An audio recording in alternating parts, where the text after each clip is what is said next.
Welcome back, one and all, to Scramble Drill. It is Josh Johnson and Ben Watts. We're talking fantasy football. We're talking free agency because what are we now? We're in day two. That's a thing that happened. It is a minor thing. Day 2 of free agency. We've had a few things. Just a couple things worth mentioning, worth chatting about. The big thing, I think, is that my Seahawks have just decided, screw it. We're shipping everybody out. We're redoing this thing. No, it's the fullest rebuild you could think of. Golly. It's as rebuild as you can get. It is. Yeah, honestly, well, we can just start here with the Seahawks. They released Tyler Lockett, which, fine. I think everybody expected this. They then traded Geno Smith to the Raiders for a third-round pick, and then the next day signed Sam Darnold to a 3-year, $100 to $105 million deal, which I don't know if you have any opinions. I got opinions. It feels lateral, I guess. I don't know. I don't love Sam Darnold. I don't think he's better than Geno Smith. No, I feel like Geno, to me, I have thought more about this since it happened. When it first happened, I wasn't super upset because I figured if you're trading Geno Smith, it's because you feel pretty good about the fact that you can get Sam Darnold. And initially my thought was, fine. I don't know. You get a third-round pick out of it. So essentially you get a third-round pick plus Sam Darnold for Geno. But, I don't know. I think the more I've thought about it, the more I've decided I'm not fully convinced Sam Darnold is a good starting quarterback in the NFL, and I am fully convinced that Geno Smith is. Geno Smith to me is maybe the 13th or 14th best quarterback. Maybe he's not 15th. Elite by any means, but no, he'll do in a pinch. He's not going to kill you. He's very solid, and I think too the thing is with Seattle, they've had a terrible, league bottom 3 offensive line the past few years. And I was looking too today, Geno Smith, his interception percentages when he's pressured, when he's not pressured, it's drastic. When you protect him, he's very, very good. When he's under pressure, he's not very good. So, and that's the same thing for There's Sam also Darnold. very few quarterbacks that put him under immense pressure, it doesn't matter. They're the all elite ones, yeah. Yeah, the elite ones obviously make up for a whole lot of flaws, but even still, we saw the Super Bowl, best quarterback in the world couldn't overcome that. Right. Yeah, I think basically the process was they want to run more run-heavy, play-action kind of offense, which Sam Darnold has shown he can do. He just did it in Minnesota. Yeah. But at the same time, you shipped out DK Metcalf to the Steelers, who then signed him 5 years, $150 million. You cut Tyler Lockett. Your offensive line is not good. And I don't know. It's an odd little situation here. You've got some draft picks from the and let's be DK honest, and you're Geno probably moves taking Quinshon Judkins in the second round. Probably. Gonna ruin life for everyone. They need a receiver. You have a second and a third round pick this year to make that happen. I don't know. I'm just not excited about Seattle right now. You're winning 9 to 11 games every single year, and I think the organization basically said, 9 to 11 games in this division is not good enough. I understand that, and I kind of get it from them. There's so many teams.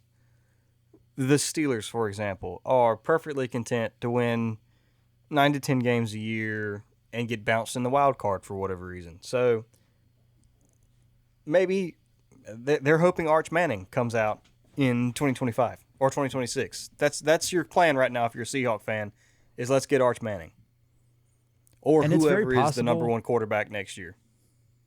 Yeah, it's very possible that this offense just craps the bed in 2025 and Sam Darnold is seeing ghosts again, and you have a terrible offensive line and no weapons, and your quarterback stinks, and all of a sudden we're picking, eighth or something, and you might be able to get a quarterback. I don't know, but it just doesn't feel good. As a Jackson Smith and Jigba dynasty owner, I do like it a lot. I gotta say, it's a good feeling. I'm not even sure it's good for him because the thing with having DK on the field, like I agree, Tyler Lockett is the piece that really makes it annoying. Once they cut him, but you have DK and JSN, I feel great about JSN. The problem is you get DK out of there and there's no other receiver. Like there's nobody there to pull coverage. And repeatedly teams were doubling or shadowing DK, which left JSN in single coverage all the time. Now teams can shadow him. And he still might be good enough to have no issues with that. But it's this, at the same time, DK, I think, really did not benefit from the fact that it was him and JSN. Like JSN was the beneficiary of those sets. And so I don't even know if it's good for him. We'll see. I guess I think just in the raw target numbers, I love to see it for my guys. I like having the guy who's talented and the clear number one, so that's always good. But I do understand where it's a sketchy situation that everybody's been put in. I don't even like the running backs. I don't even like the running backs. Behind a bad offensive line, in an offense that likely is not scoring, it at best is going to be league average. That's best case scenario is your middle of the pack offensively. I don't love Kenneth Walker or Zach Charbonnet right now. Not really. I mean, Kenneth Walker had that stretch, right, when he was catching passes and everybody was like, oh, man, this guy could be incredible. But when you and I guess the thing with me is I just don't know. I don't know what you're doing moving forward. Like, you got spoiled having Geno for nothing, and it turns out, oh, he's really good. And you, no investment whatsoever, and you've been paying him hardly anything, at least in terms of the quarterback market recently. So, you have flexibility to improve all these other things, and they haven't. They've got a decent defense. You've got some playmaking corners. It's a weird team. It's not like a team that needs to be rebuilt necessarily, but it's it's hard to see the path forward. It is, because you're not, and I guess this is where I'm at. They're not really great on the lines of scrimmage. They have a really good secondary. They had really good weapons and a decent quarterback, but they just are not really great on the lines of scrimmage. You have a pretty terrible offensive line, and you don't have an amazing defensive line either. It's fine, but it's not great. So it's just the roster construction to me is odd. Yeah, it's a little bit similar of a situation that I feel like the Atlanta Falcons were in, to where you've got AJ Terrell, guys in the secondary are good, obviously good skill guys. Now the difference is Atlanta actually has a pretty good offensive line is much better than Seattle's. Yeah. But still, obviously Atlanta, as much as I've had my frustrations with them up and down, I think in the end they did the right thing when they were, got the bridge guy, which is what Geno was for y'all. They got the bridge guy in Kirk and then got the future guy in Penix. So eventually the plan forward was more clear for them. Now they obviously still have no pass rushers, released Grady Jarrett. So we're just not going to put anybody on the defensive line this year. That's fun. But you see where they're going versus Seattle is kind of just spinning their wheels right now. Yeah. All that to say, I might be considering pulling for somebody else next year. I have zero ties to Seattle right now. I really like DK. He's gone. I didn't mind Geno. I thought it was a nice story. He's gone. No. Well, there's nothing. I think people are down on him after the playoff loss. we openly have one person in the podcast who is against the quarterback. I think you go Chargers. Fully commit to Justin Herbert. This might be the time, right? Yeah, There might never just be a get better right time. in. Follow, kind of drift in on their past failures, and let's see if we can catch the upswing. I might, of teams that are like, you could pull for this team and nobody's going to consider you a bandwagon fan, that might be one of the better ones. I'm thinking like you want somebody that's got either hope for the future at quarterback or maybe has the quarterback and just hasn't broken through. Thinking like Jacksonville, gross. Houston, gross. I'm not seeing, it might be the Justin Herbert experience around here. I would be going with Herbert. Obviously, we're both fans of Herbert. So, oh yeah. I'm cool with it. That would be great. This piece here I think is pretty big news. I don't know how much it's going to get talked about, but Daniel Jones signed a 1-year, $14 million deal to go to the Colts. Yeah. That's not insignificant. Like, that's not strictly backup quarterback money. Your average backup quarterback deal is like 1 year, $6 million, 1 year, $8 million. I think I've seen 10. He got 14, which I know it's not a ton, but I mean, is it going too far to say, I don't know if that's necessarily a downgrade from Anthony Richardson? Because if you watched him play, frustrating. If you watched him play, he was genuinely one of the worst quarterbacks in football. He's a freak athlete. Do not get me wrong. And I guess it's understating, Daniel Jones is actually a surprisingly good athlete. Like, you don't think about how good of an athlete Daniel Jones is, but he is very athletic, and he's still not even anywhere close to Anthony Richardson. Like, that's just how good Anthony Richardson is athletically. But as far as quarterback play, Daniel Jones might be better than him. Probably is, actually. When I saw that come through, I was like, oh, no. I was hoping that if they were going to bring in competition, it was going to be like the Justin Fields variety of competition, where it's somebody that I think is like a worse athlete, but also isn't a great quarterback either. It's like Anthony Richardson, I think you could say, like, he's basically a slightly more athletic, maybe slightly worse at the quarterbacking part of the gig than Justin Fields, but like dynamic. Feels pretty athletic, too. Right, he's got a 1,000-yard rushing season under his belt.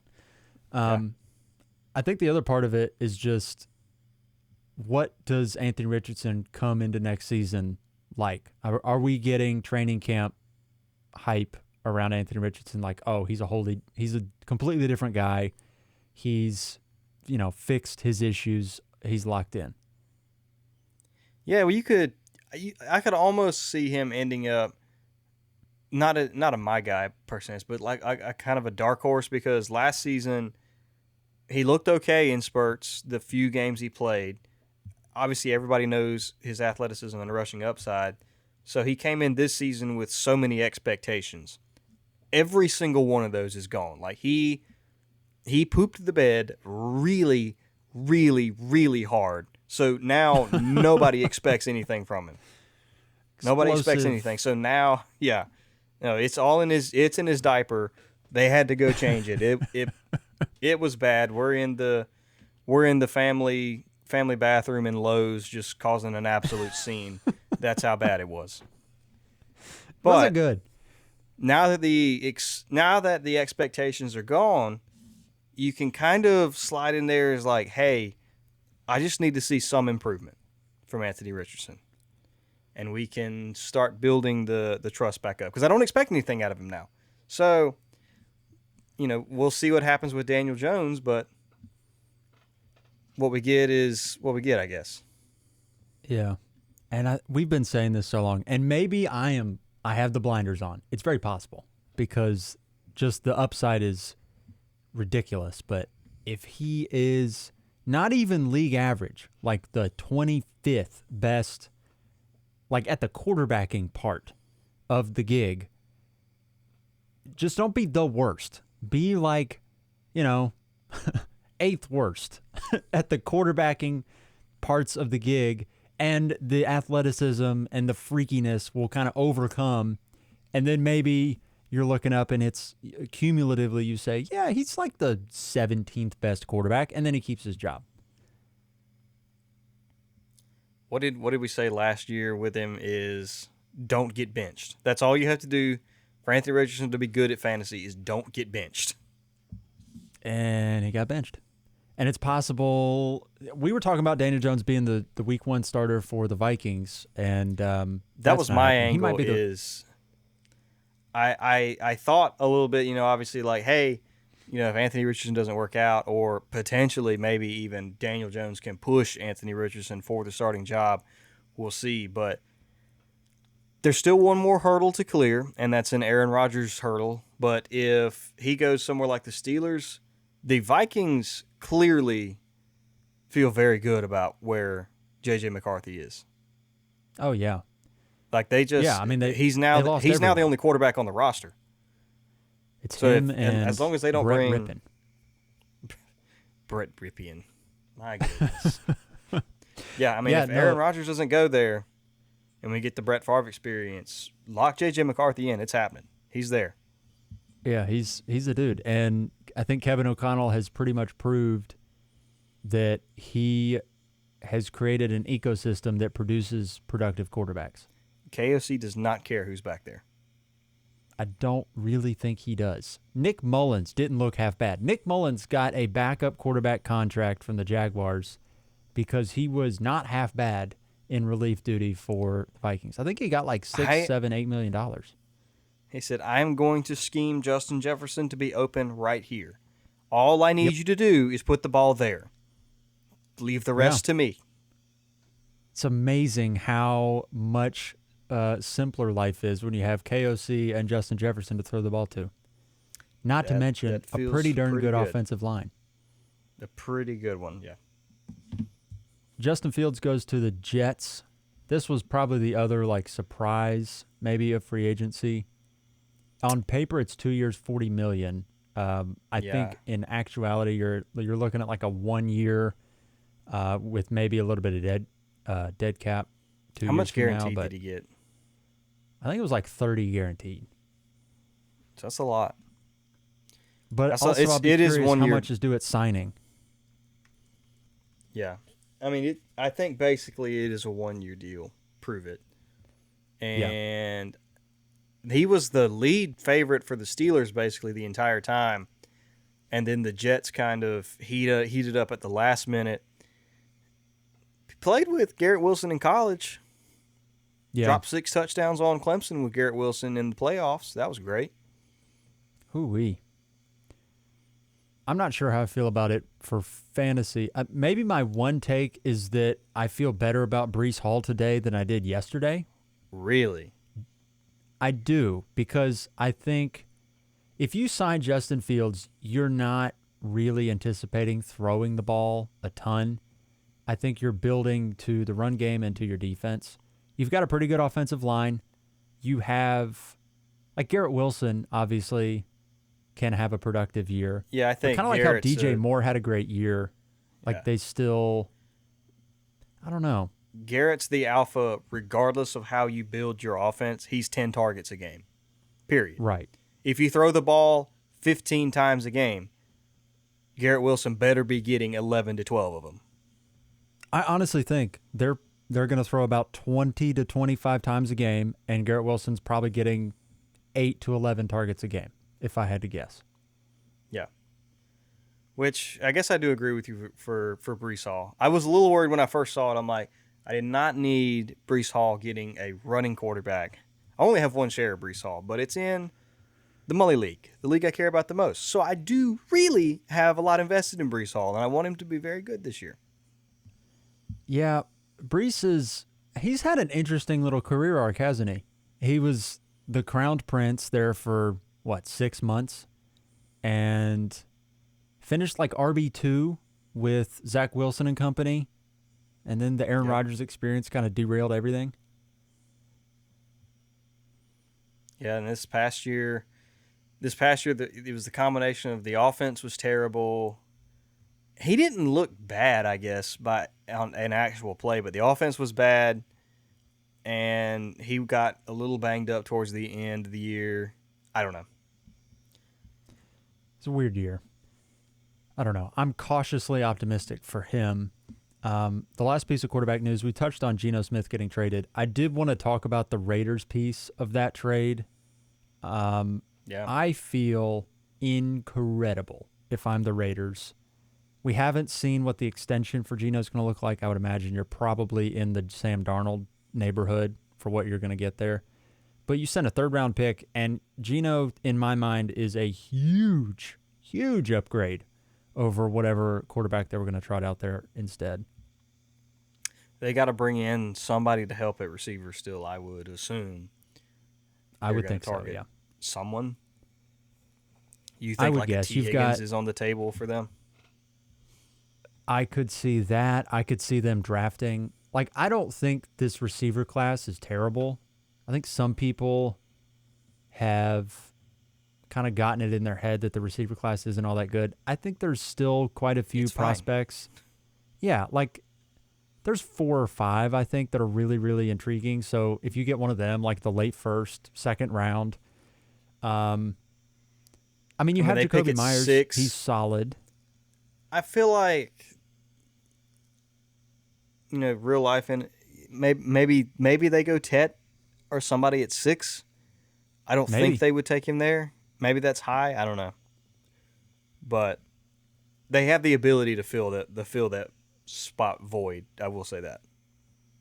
Yeah, I think in general it's just playmakers. I've seen, like you've told me several times, you wouldn't be surprised if Ashton Genty's a Raider at 6.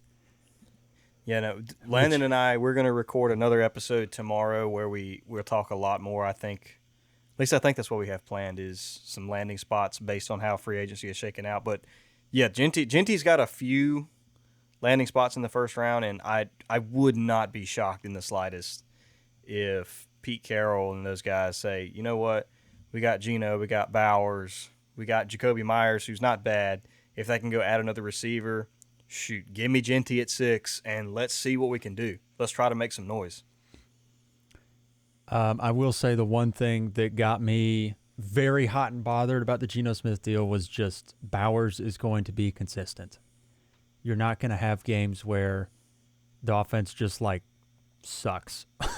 And he is, yeah. I think he's so good that I don't remember what his raw target numbers were, but like, man, it was like I honestly could.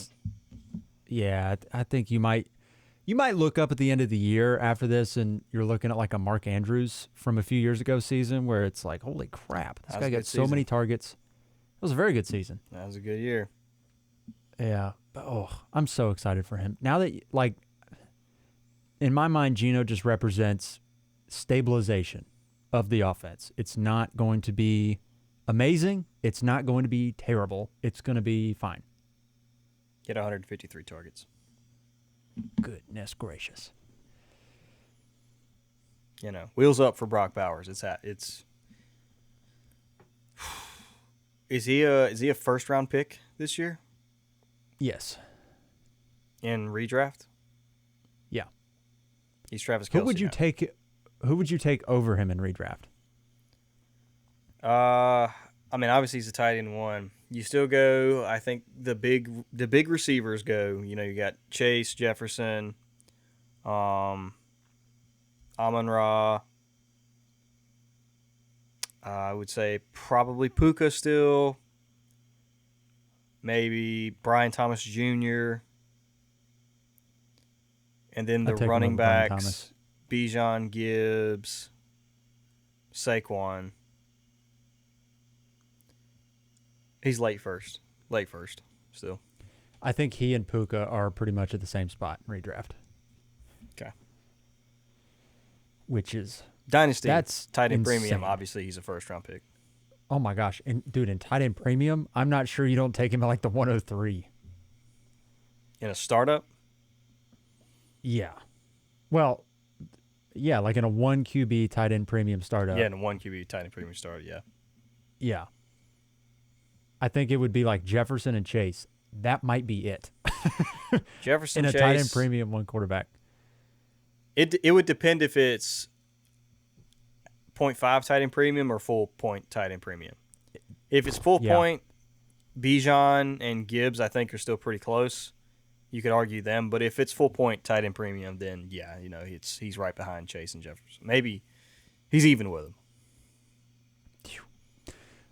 Running backs. We've got a few deals here. Nothing too crazy. It is not the running back market. Nothing wild happened to them.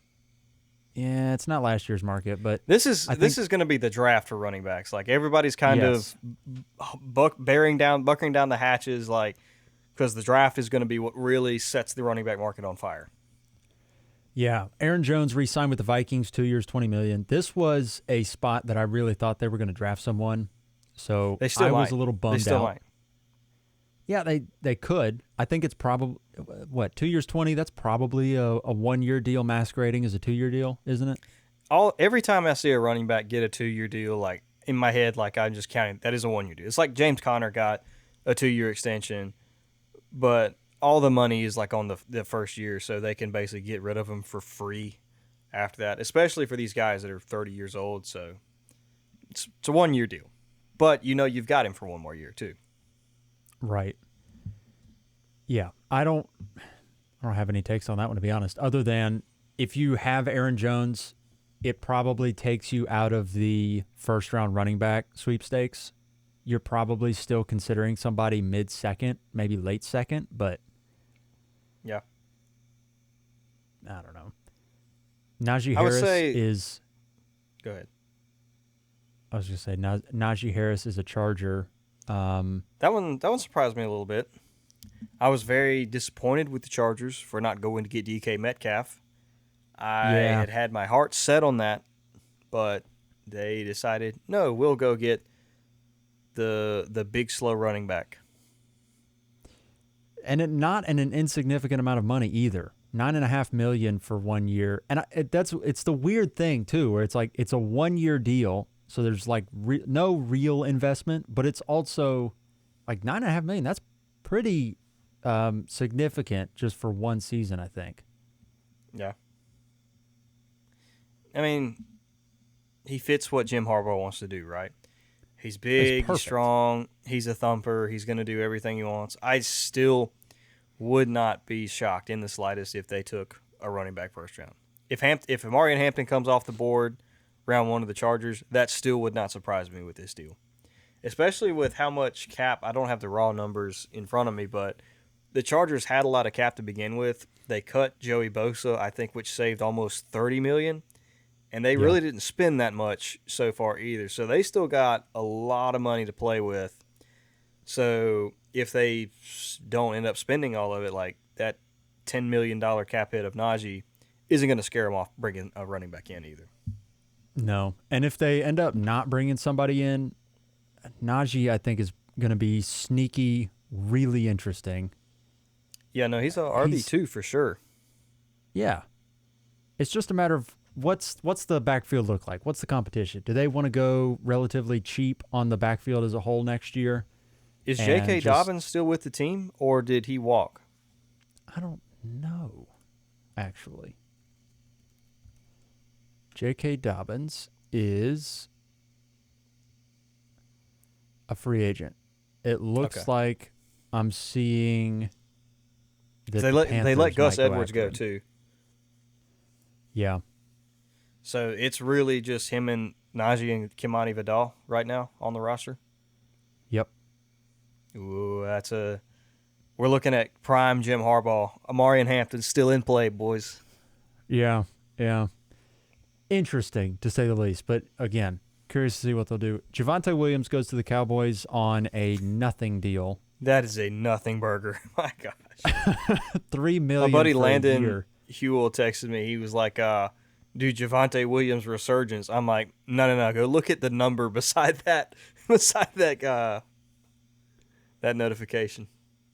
Yeah.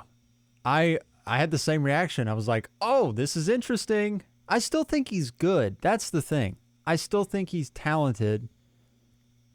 And the Cowboys were one of the better running back landing spots, but then you look and you're like, oh, they paid him no money.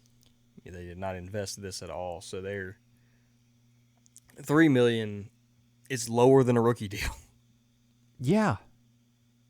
They're going to draft someone. They're absolutely going to draft somebody. Ashton Genty's in play for them. Oh, my gosh.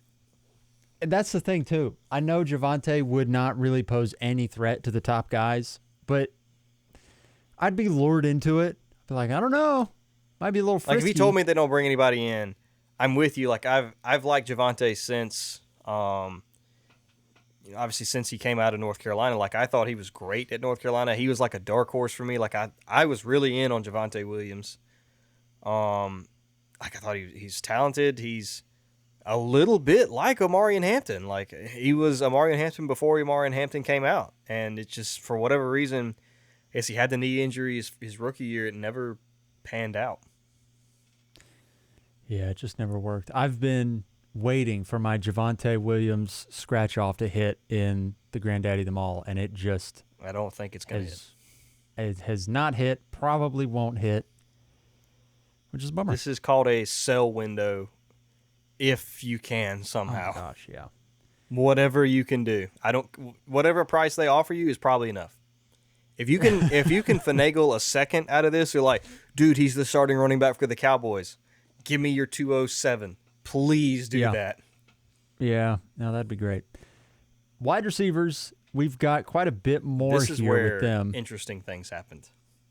Yeah, so early on, the Jaguars traded Christian Kirk to the Texans. They also released Evan Ingram.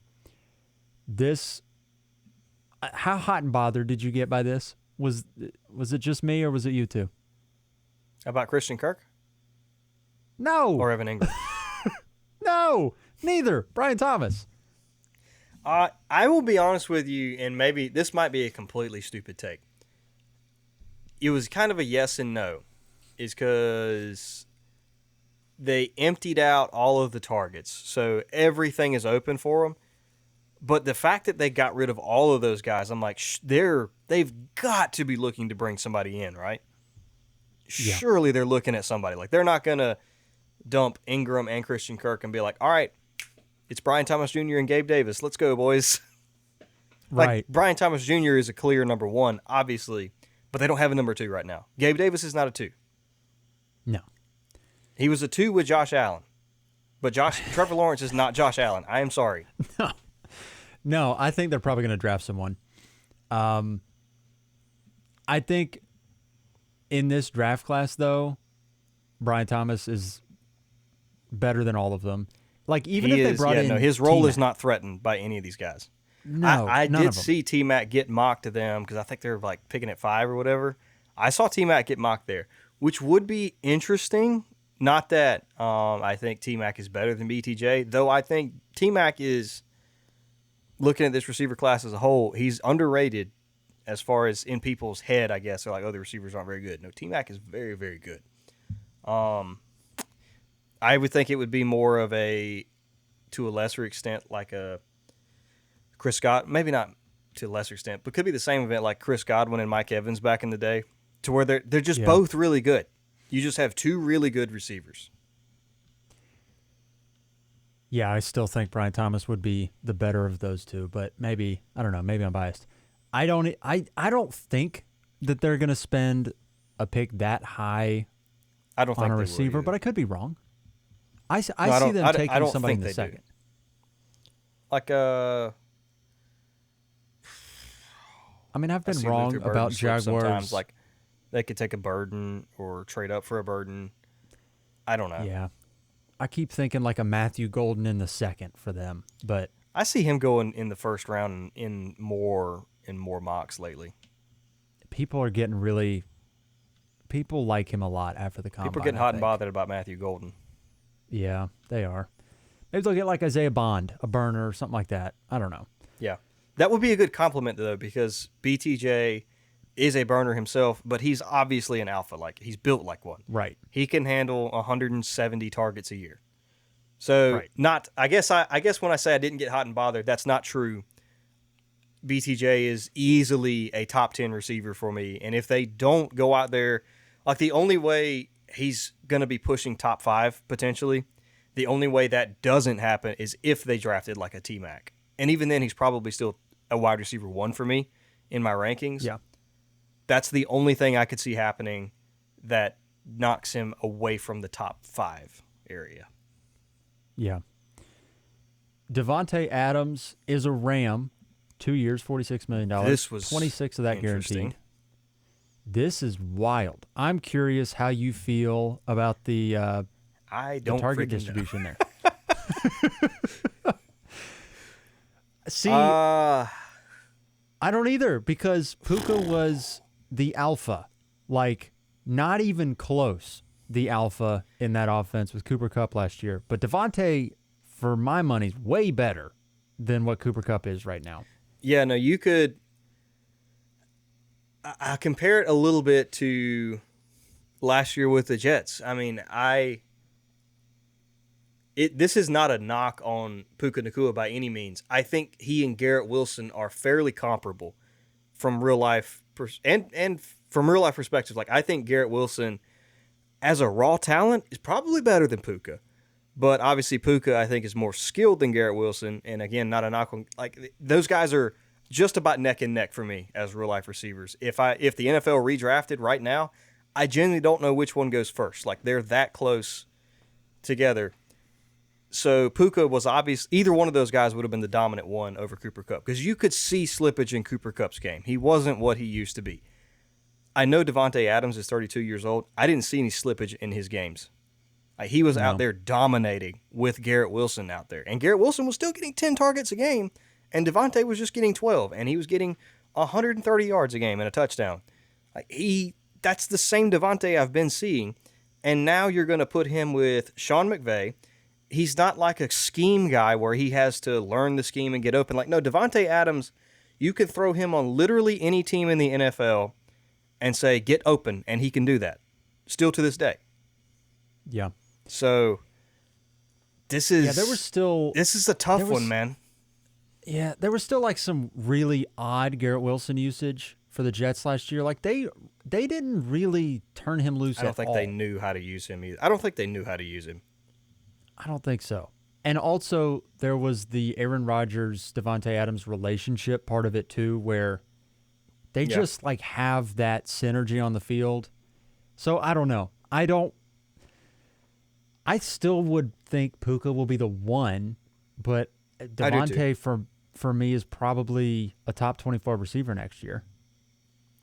Yeah, no, I think we're looking at a situation where Puka is top 10 and Devontae is consistently top 20, borderline, but I could see easily top 15 for him too. Like, I can see, let's assume everybody stays healthy and that Devontae doesn't just hit a athletic cliff, which, I mean, I guess still is a possibility. He is going to be, I think he turns 33 during the season, I think. So that still could happen. I don't see it because I didn't see any slippage in his game last year.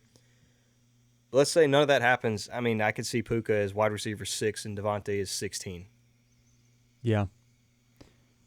I think it's a great move. Real life, fantasy, it's probably like might be a slight nick to Puka, but it's going to be great for Matthew Stafford. It's going to be great for the offense. It's probably about best case scenario for Devontae, to be honest with you. I like it for Kyron. I like it for Kyron Williams, too. It's going to open stuff up for him. And this is a team, too. The Rams are a team that I think they feel like they're really close. And so they do that deal with Stafford to keep him in-house. I think you make this move. They almost beat the Eagles. They really did. It came down to the last play of the game. And, yeah, I mean, they've nailed every draft pick on defense. And That's the thing is they don't pay. All their money is invested in offense, and their defense is still incredible because it's so young. Right. I mean, I can't even think of, like, I feel like each of the last 3 drafts, they've gotten 3 or 4 starters for defense. I mean, you hit on a 1 or 2 Jared verses, and you're pretty good after that. Right. Yeah. So I think they're probably going to win that division next year, to be honest with you. I think I don't want to say it's hard to say run away, but I think they can run away with it if they want to. Obviously, for whatever reason, Stafford always in the middle of the season decides to hit a wall and then he turns it on once he He gets to the always playoffs throws again. like 15 picks and then turns Yeah, it on like in they'll the start playoffs. off 4-0, and then they'll drop to 4-3, and Stafford will have like 9 interceptions over that span, and then they'll figure it out and they'll go win 11, 12 games, and they'll be like the 3 seed or something. Yeah. This is probably, I guess, the big piece from free agency so far. DK Metcalf was traded to the Steelers, got a 5-year, $150 million extension, which is, if my math is correct, that's basically $30 million a year. Yes. I don't know what his guaranteed money is. I don't think it really matters if he's got a 5-year, $150 million extension. Like, he's there long term. They locked him down, so. I just think it's really funny that they had the comp to DK Metcalf and George Pickens. It's like crazy DK was George Pickens, and now they also have DK. But they've been trying to get DK, I think, for a couple years. Like, every year DK is linked to the Steelers. Yeah. Well, I think part of it is he is one of the better run-blocking receivers in the league, and Mike Tomlin loves that. And 2, they have Russell Wilson. So if they decide to run it back with Russ, are they going to bring him back? I see. I don't know. I think it's either him or Aaron Rodgers at this point, and I would prefer Russ, but I'm not running because Russ throws that. You got 2 deep ball receivers. The deep ball is what Russ does. Yeah, and he has done many a deep ball to DK Metcalf. Yeah, DK Metcalf looked real good catching passes from Russell Wilson a few years ago. So, is it weird that for fantasy, I guess this is probably, would you say, a lateral move for DK? Like, yeah, it's kind of the same. If anything, he might be due for a slight upgrade because if he stayed in Seattle, JSN came on strong last year. So I think JSN had secured, like, hey, I'm the one here, and you get to open things up for me, basically. But he goes to Pittsburgh, and A, gets the contract installation. So you've got DK under contract. Minimum, like, another 3 years, you're locked in with DK. So you feel good there with the contract. And then second, JSN made it clear he could be an alpha receiver in the NFL and be a true one. I have not seen that from George Pickens. I've seen flashes from George Pickens, but I'm not convinced that George Pickens is better than DK Metcalf. So DK has a shot to actually be the one on Pittsburgh, and likely will be. So he goes from being a wide receiver 2 on his own offense to a 1. Yeah, I've got a theory that the Steelers do not like George Pickens, and they will not re-sign him when his contract comes up next year. I love all the memes of, Russell Wilson hands off to or dumps it off to Pat Freiermuth for a 3-yard gain. It's like George Pickens and DK Metcalf just wailing on people in the secondary. Yeah, I really think DK, like, it's a bit overblown that he's a little bit of a firecracker, which he is. He tends to get in some fights with some corners. Yeah, it's he's not funny. He's not as bad as George Pickens. George Pickens was fighting everybody. He'll fight his own team. He'll fight the other team. He'll fight his coaches. He's crazy, man. I think he's nuts. I don't think they like him.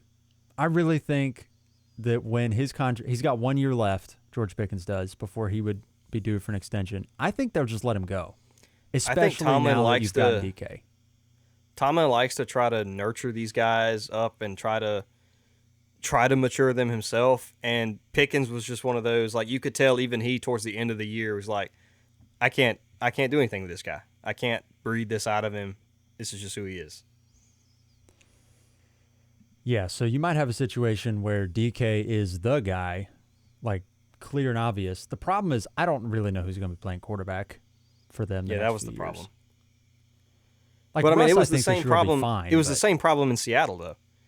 DK had the same issue of, hey, Geno's good, but I don't know what the future is after Geno. So he goes to Pittsburgh. It's the same thing, except this time he has a shot to be the wide receiver 1. So I see it as lateral with potential upside for more. I was just mad that he wasn't a Charger. That's all I was mad at. I was hoping so hard because if he was a Charger, man, I was going to be like ridiculously in on DK Metcalf. Yeah, well, even then, like I was, it's the best of both worlds because if he goes to the Chargers, it's a huge upgrade for Justin Herbert. Like you could see early career Justin Herbert if DK goes there, if he can start slinging it downfield, because Herbert has no deep threat. Quentin Johnson is not a deep threat. He is zero help on offense. He is actually worse sometimes because he drops everything. And it would have been good. So it would have been good for DK, good for Herbert, and it would have been good for Ladd McConkey because he doesn't affect Ladd McConkey's role. Ladd McConkey stays the exact same, and now they have an elite deep shot. Absolute blown opportunity for the Chargers. I hate it. Yeah, it's unfortunate. Chris Godwin, he got an extension with the Buccaneers, 3 years, $66 This is my million, favorite news. 44. Yeah. This is my favorite news of the free agent cycle. I love this. I love that he got hurt and they said, "Yeah, you can stay. We'll take care of our own." Well, I think the injury wasn't as bad as it initially looked on TV. Like it looked on TV, you see his ankle hanging out there. You're like, "Oh my God, his career's over." I think more or less it was just kind of a bad dislocation. There wasn't any major, tendon and stuff damage that I'm aware of. So he should, in theory, be back to 100% come the season. So there's that part of it. And he also shouldn't have been in the game, and maybe they recognize that and realize that. They're like, ooh, we kind of we screwed him over. Yeah. Yeah, it's kind of hard to imagine Chris Godwin playing for anybody else. Just like it would be weird if Mike Evans played for anybody else. Like, they are lifers. Yeah. So, and I was glad to see him like, because we know what that is. There was kind of in the back of my mind, like maybe Buffalo makes a move for Chris Godwin, but there weren't any situations out there where I would have been just stoked to see Chris Godwin go. I'm like, if he goes to the Chargers, I'm like, well, now he's fighting Ladd McConkey in the slot. Like, where else could he go? Like, I guess the Chiefs could use a slot receiver or just a guy who can get open. But even then, like, I don't love the fantasy roles there. Like, and at the end, I was like, I just want him to stay in a place that knows him, in a place that knows how to use him, in a place that is going to use him. Just stay. Yeah. I think it probably worked out for everybody. It's nice because you know what that is. You know that Baker Mayfield's probably going to be really good again.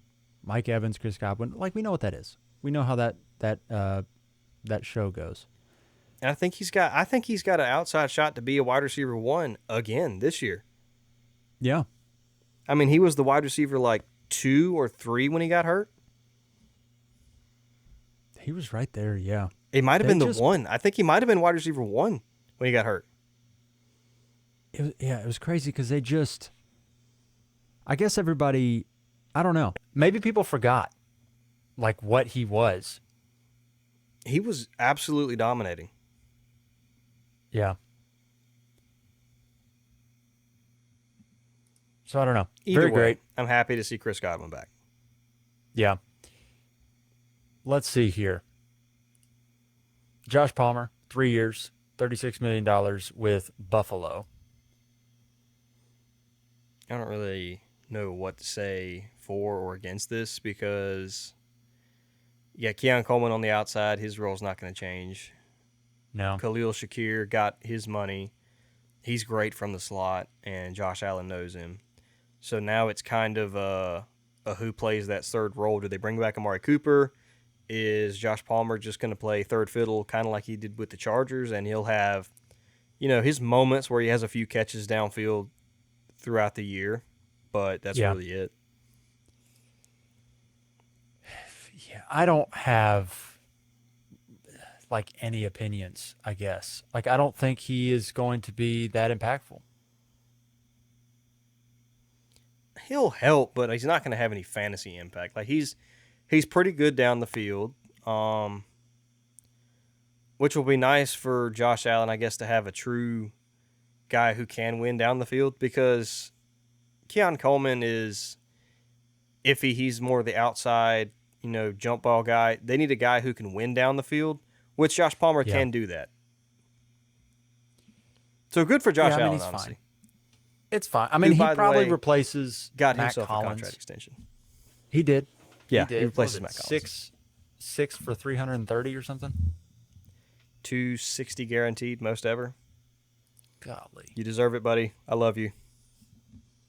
Holy. He has no idea who I am, but No, but biggest fan he could have. Salute, respect. I last love all couple the here- pictures there, like from the NFL honors. It was like Haley Steinfeld just staring longingly at Josh Allen, and the comments, and I 100% agree with them. There's like, she's not special. I do the same thing. Everybody loves. Like he's got to be one of the most likable guys in the NFL, right? Yeah, he's a good team guy. He loves Buffalo. His teammates love him, like everything. And then the kicker is you see that, past 6 years in fantasy, QB 1, 1, 2, 1, 2. Yeah. That feels pretty good. It's pretty great. You can count on him. He's won you a few championships. No, he hasn't. He has not won me any championships. It's like you didn't have him logged, did you? I still love you, Josh, but Joe Burrow is the quarterback who has won me fantasy championships. Joe Burrow has won me 3. Have you gotten 3 in log already? Have we played it that many years? I've gotten 2 I've gotten 2 championships in log. Actually, Burrow didn't win me the second one because he was hurt that year. But he won me the championship in the only dynasty league I won this year, the Masters League, I think. Now, Josh Allen actually did win me a redraft league this year, too. So Josh Allen has won me championships. Never mind. We're good. There we go. Last couple signings. This is, I guess, small potatoes, but you've got Marquise Brown back to the Chiefs, 1 year, $11 million. And DeAndre Hopkins. The Chiefs signed stayed with the exactly Ravens. the same. Yeah, nothing changes there. Hopkins to the Ravens is like, I don't know. This is his last stop is what this probably is. Yeah, this is his Super Bowl chase. He's like, let's go with Lamar, see what happens. Well, you had a Super Bowl chase this year, DeAndre, and you dropped a walk-in touchdown against the Eagles. You did. Not that it would have mattered, but you did. No, you were getting mollywopped at that point, but it would have helped. It would have made things look a little bit better. Yeah, for sure. Oh, wait. That's for agency. Has anything broken since we have started this? No, we're still waiting on the last 2 pieces, which are Russell Wilson and Aaron Rodgers. That's the last 2 we're waiting on.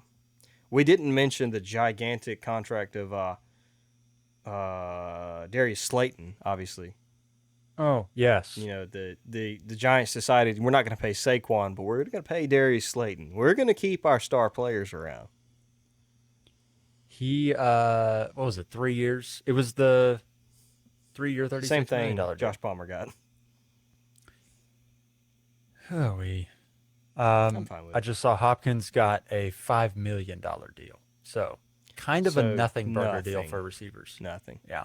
It's like you said. I want to see if I can be on a Super Bowl winning team. Yeah. So I am seeing enjoy retirement, DeAndre. I am seeing nothing interesting. I see a Jacoby Brissett to be the backup quarterback for the Cardinals.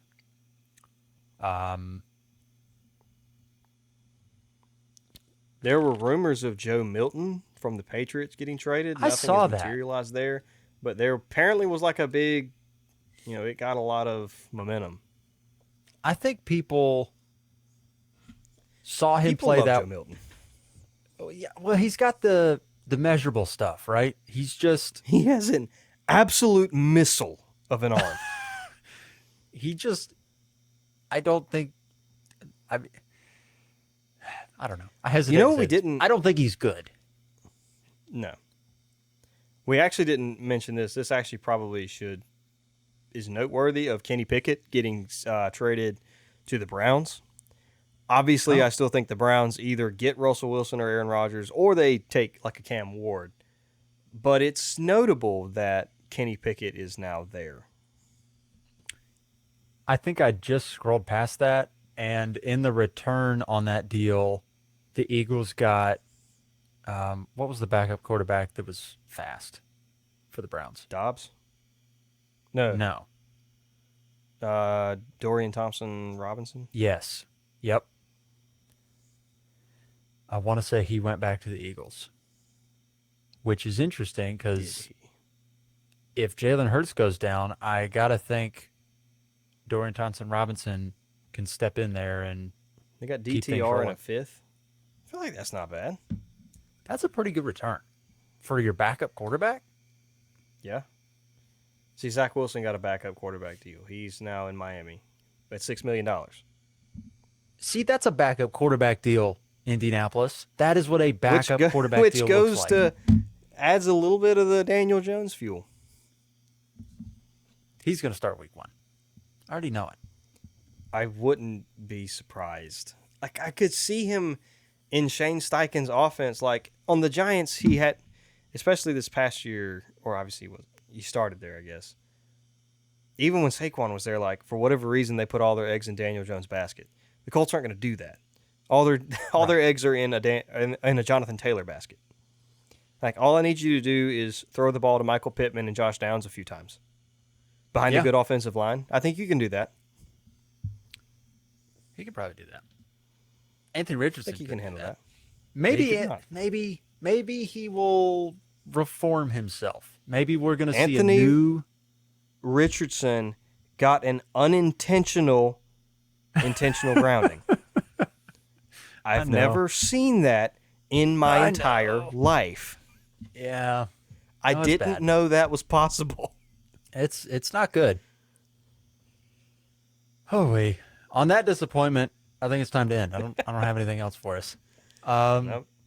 That'll do it for this one. If you're enjoying the episodes, leave us a rating and review wherever you happen to be listening. Give us a 5-star review. It helps us in the algorithm so more people can listen. Or if you don't want anybody else to listen, just don't leave us a review, and we'll know what that means. That's rude. Yeah. Well. Yeah. You don't want us to become mainstream, become sponsored. Leave us have reviews ads and mid-episode. you get more episodes, because then I will not continue my job pursuits. I'll just mail it in. We'll do the podcast. Josh and I would love to do this full time. Obviously, we are not assuming that would happen at all, but it would be fun. I'd enjoy it. All I'm saying is, recording studio. if it's gonna happen, now would be a great time for it to happen. That's true. That's just true.